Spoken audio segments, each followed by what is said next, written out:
Pişiyin başı qalıb bankada. İndi Düz onu vururam. çıxartmağa çalışırıq. Aha.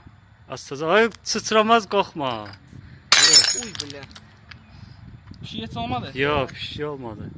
Öz bankaya oldu. Yani nəsə çıxardasın. Diyan gözlə. Kisə. Oradan vurmaq lazımdır. Dibdən. Hə, başlasın. Astaca vur prosta. Bir şey gözlə bir dəqiqə. Gözlə bir dəqiqə. Astaca vur. Bək vurma ya. Asta Ya. vur ki.